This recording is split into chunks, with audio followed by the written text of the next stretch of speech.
o seguinte, ó. Quando eu coloco o exercício na tela, eu só vejo o exercício, eu não vejo vocês. Então, na hora que eu colocar as questões, se vocês puderem abrir o microfone e falar a resposta, tá bom? Porque eu não vou estar vendo o que vocês estão digitando no chat. Então, eu vou colocar aqui a questão, vou ler, e aí vocês respondem o que acham que é correto, tá bom? Vamos lá. Tá bom.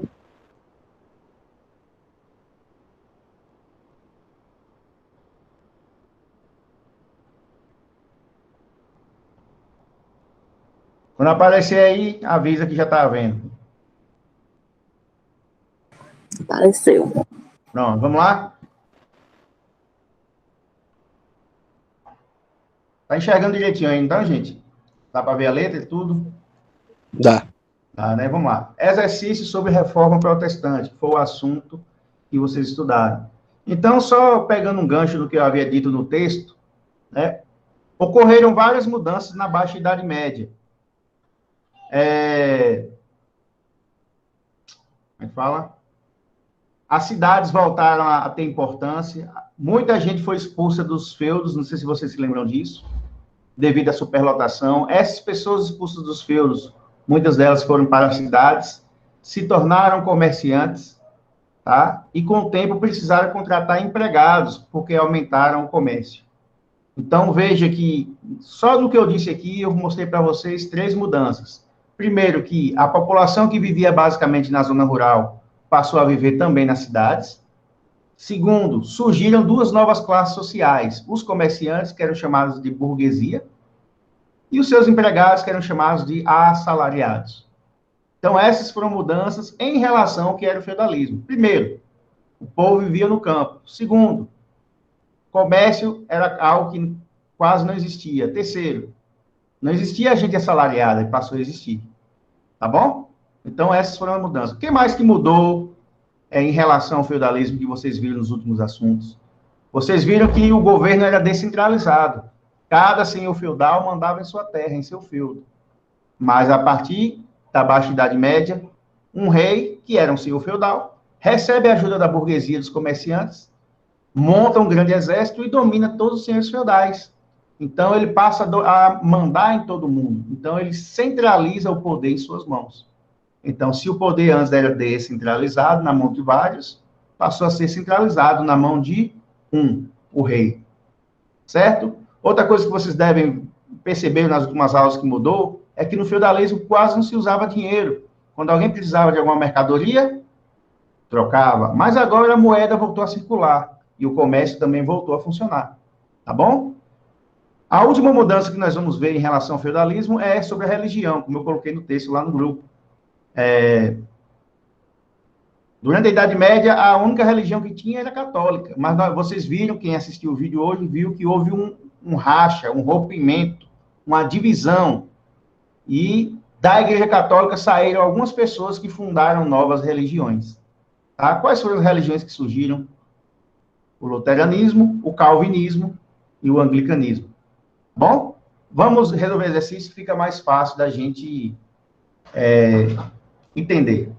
Essa questão é da Unifesp e diz o seguinte: se um homem não trabalhar, também não comerá.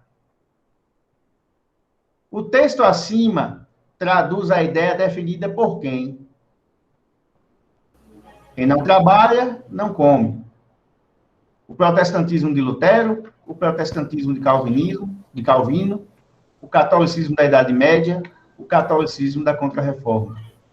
Quem é desses aí que valorizava o trabalho e valorizava o dinheiro? Alguém pode Lutero. falar aí? Quem? Lutero. Tem certeza? Sim. Letra B, professor. Bom, alguém falou letra B. Protestantismo de Lutero. Certo. Mas o correto é o protestantismo de Calvino, tá bom? Por quê? Porque Calvino dizia o seguinte: todo aquele que trabalha e ganha por isso é porque é abençoado. Então, quem trabalha é abençoado. Quem não trabalha não é abençoado. Então, o que o texto diz? Se o homem não trabalha, não vai comer. Vamos trocar? Se o homem trabalhar, ele comerá. Então, está valorizando o trabalho. Quem é que falava isso? Calvino. Certo? Isso está no vídeo, está na videoaula. Calvino valorizava tanto o trabalho como ganhar dinheiro, como lucro. Calvino, gente, foi o religioso que agradava a burguesia, os comerciantes, pois ele diz, olha, trabalhe, ganhe dinheiro. Se você está enricando, é porque Deus está lhe abençoando. Aí eles achavam uma maravilha, né? E tinha uma religião que apoiava eles ganhar o máximo de dinheiro que eles pudessem. Ficou claro aí, galera?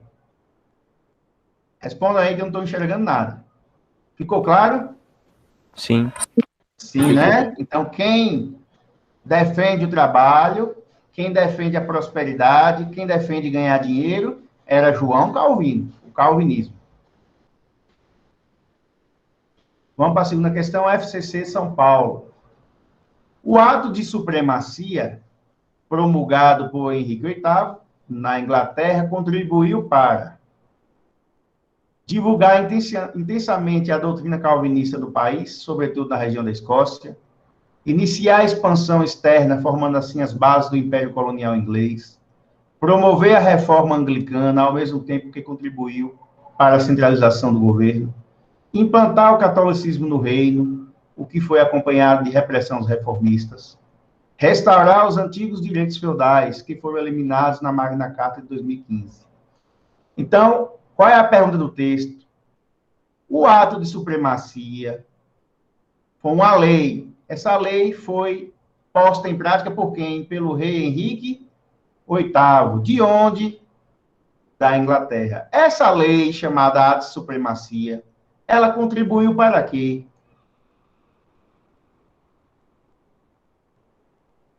Quem assistiu o vídeo aí se lembra? Letra C. Mais alguém? Promover a reforma anglicana. Bacana. Justamente. Veja, gente, que são questões vestibulares e não são difíceis. Basta estudar. O ato de supremacia promulgado pelo rei Henrique VIII na Inglaterra, o que foi que aconteceu lá? O rei ele era casado, eu expliquei isso no vídeo, com a rainha Catarina, que ela era estéril, ou seja, ela não podia ter filhos. E ele já era um rei idoso e queria ter filho para passar o trono. Né? Então, o que acontece? Ele abandona sua esposa Catarina e casa com sua amante, chamada Ana Bolena, com quem teve 3 filhos. Só que o Papa, disse o seguinte, divórcio é pecado, porque o casamento é algo divino, é algo sagrado. Então, se você, rei, se separar, você é pecador. Então, você vai ser expulso da Igreja Católica. Então, o Papa ameaçou o rei se ele divorciasse. O que o rei fez, ó? Diz, meu irmão, quem manda aqui na Inglaterra sou eu, não estou nem aí. E ele casou-se com a amante dele e teve 3 filhos. Então, ele se divorciou. Ele foi excomungado. Excomungar é ser expulso. Então, Henrique VIII foi expulso da Igreja Católica pelo Papa. O que ele fez? Chamou o parlamento, ou um congresso, ou os deputados, como vocês preferirem, e criou uma lei chamada Ato de Supremacia. Essa lei fazia o seguinte, criava uma nova igreja na Inglaterra, a chamada Igreja Anglicana.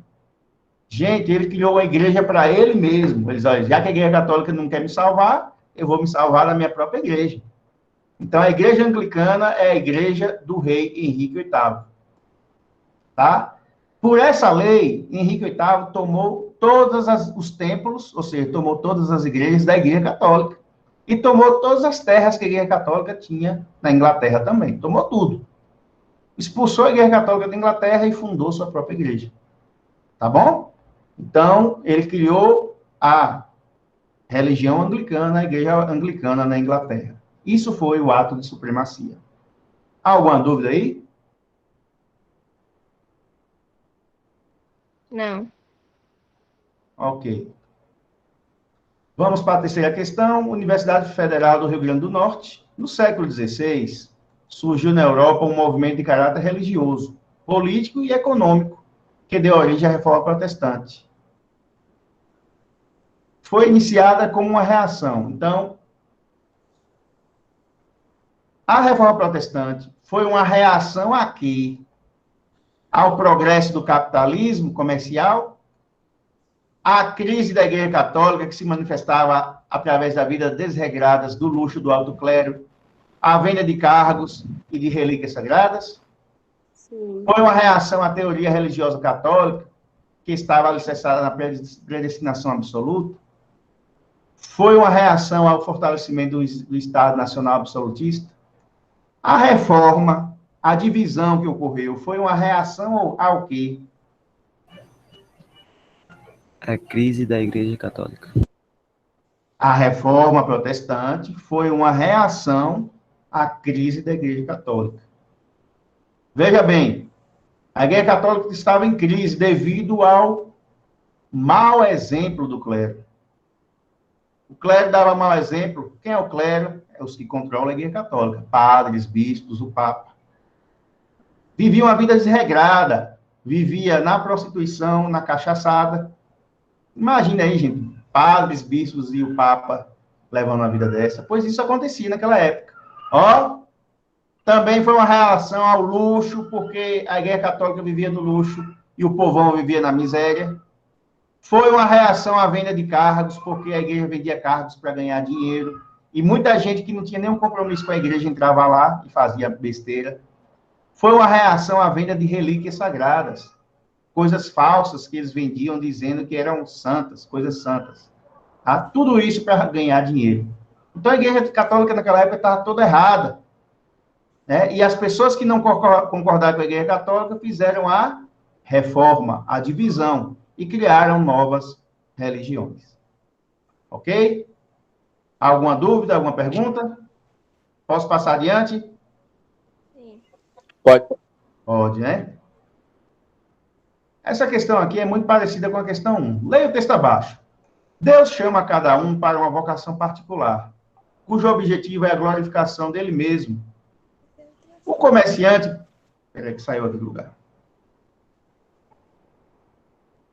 O comerciante que busca o lucro pelas qualidades que o sucesso econômico exige. Peraí. O comerciante que busca lucro pelas qualidades que o sucesso econômico exige, o trabalho, a sobriedade, a ordem, responde também ao chamado de Deus, santificando de seu lado o mundo pelo esforço, e sua ação é santa. O trecho acima é uma pregação dos principais líderes da reforma. Quem é esse líder? Presta atenção. O que está escrito aqui? O comerciante que busca o lucro pelas qualidades que o sucesso econômico exige. Trabalho, ordem, santificando de seu lado o mundo pelo esforço. Vou dar uma dica para vocês. Toda vez que vier o assunto reforma protestante e falar de trabalho, lucro, vocês estão falando de quem? De João Calvino. Calvino. João Calvino. Não tem erro. Toda vez que o assunto for reforma protestante e no texto estiver escrito trabalho e lucro, sucesso econômico, essas coisas, pode ter certeza que está falando de João Calvino. Então, eu nem me demorei essa questão, porque ela é parecida com a primeira, apenas com outras palavras, mas se trata do mesmo assunto, tá bom? Quinta e última questão. Sobre a reforma protestante, analise as afirmativas abaixo. Afirmativa 1. A doutrina calvinista admitia o mundo dependente da vontade absoluta de Deus, estando os homens sujeitos à predestinação. Como pecadores por natureza, somente alguns estariam predestinados à salvação eterna. Gente, essa afirmativa aqui é verdadeira? O que diz aqui? Na doutrina calvinista, todos estão sujeitos à predestinação. Somente alguns estão predestinados à salvação eterna. Isso é verdade ou é falso? Quem assistiu o vídeo Creio vai que saber. seja falso.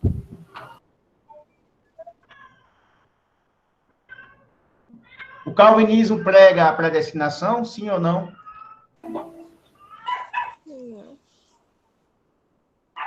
Vamos lá, presta atenção. Quem assistiu o vídeo é o seguinte. Calvino dizia assim, ó. Não adianta você seguir Deus e ter fé. É Deus que vai escolher os que vão ser salvos. Ou seja, Deus já predestinou para onde cada um vai. Deus já escolheu. Predestinar é escolher. Deus já escolheu, já predestinou aqueles que vão para o céu, ou seja, que vão ter a salvação eterna. Lutero diz o seguinte: o homem é que escolhe ser salvo. Ou ele segue a Deus ou não. Já Calvino diz: quem escolhe que vai ser salvo é Deus, porque já foi escolhido por ele. Ou seja, já foi predestinado. Então, Calvino pregava a predestinação, sim ou não? Sim. Sim. Então, a afirmativa 1 é correta. Gente, presta atenção. Quando vier uma questão desse jeito, ó, que tem as afirmativas e depois tem as opções para marcar, use o critério de eliminação. Se a afirmativa 1 está correta, porque Calvino pregava a predestinação, eu posso eliminar a letra C?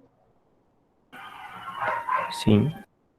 Se a afirmativa 1 está correta, eu posso eliminar a letra C, porque a letra C diz: somente as afirmativas 2 e 3 estão corretas, mas a 1 está correta. Tá bom? Eu posso eliminar a letra E?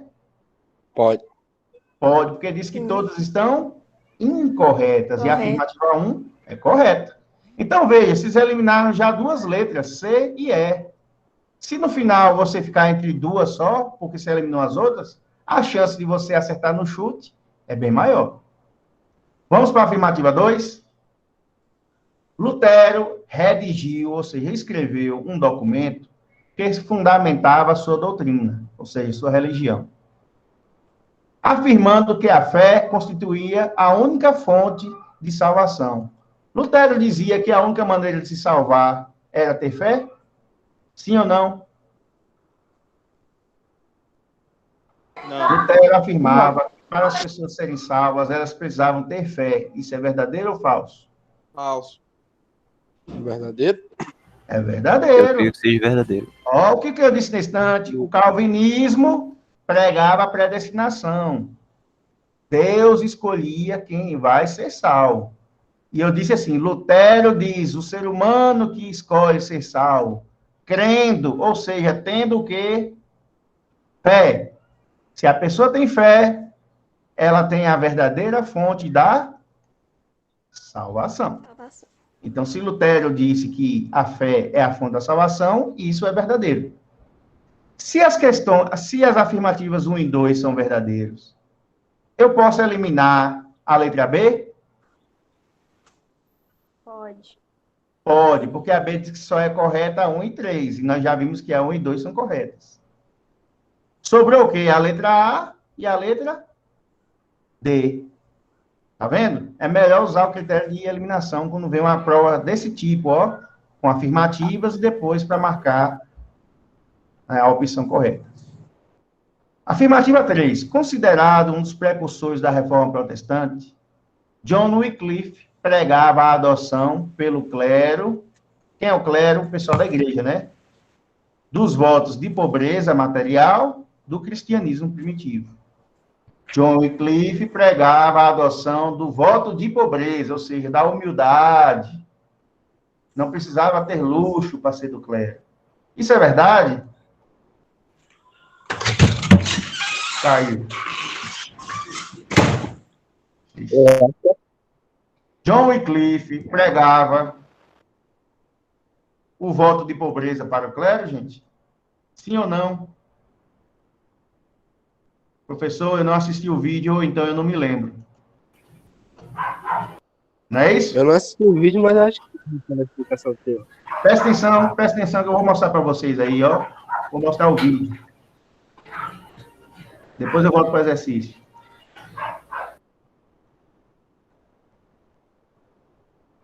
Vamos para cá.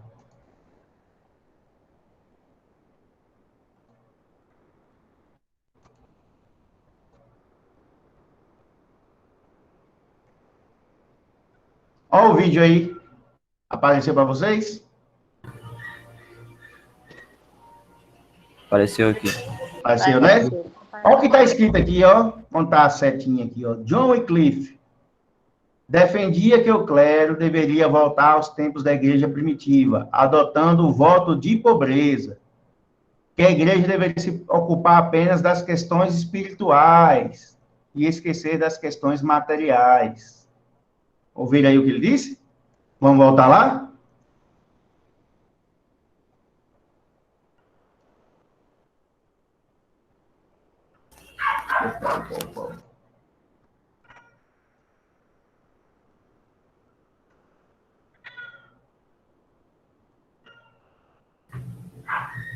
Ó o gato. O gado aqui, gado, está no cio. Vamos lá. Considerado um dos precursores, ou seja, um dos primeiros da Reforma Protestante, John Wycliffe pregava a adoção pelo clero do voto de pobreza material, igual ao cristianismo primitivo. É verdadeiro ou é falso? Verdadeiro. Verdadeiro. Eu acabei de mostrar para vocês exatamente essa mesma fala aí. Então, 1, 2 e 3 são corretos. Qual é a alternativa que tem que marcar? Letra D. Letra A. Se todas as afirmativas estiverem corretas. Ok? Alguma dúvida aí? Sim ou não? Nenhuma, professor. Nenhuma? Ok. Bom, gente, é isso. Espero que tenham entendido. Eu sei que alguns não assistiram devido ao problema com a outra professora, mas a videoaula sobre reforma está aí. Assistam. E esse vídeo com a correção eu vou postar agora lá no WhatsApp. Outra coisa, eu também só estou esperando esse vídeo para postar lá no Google Sala de Aula. E quando o professor Vinícius posta no Google Sala de Aula, vocês têm que fazer o quê? Alguém se lembra? Fala Responder presente. com a... Registrar a frequência, não é isso? Olha o gato passando aqui, ó. Beleza, galera? Se alguém tiver algo a perguntar ou algo a comentar, eu aguardo. Se não tiver, a aula está encerrada, tá bom? Um abraço, uma boa Páscoa para vocês. Juízo. Tchau. Tchau, professor. Tchau, professor. Valeu.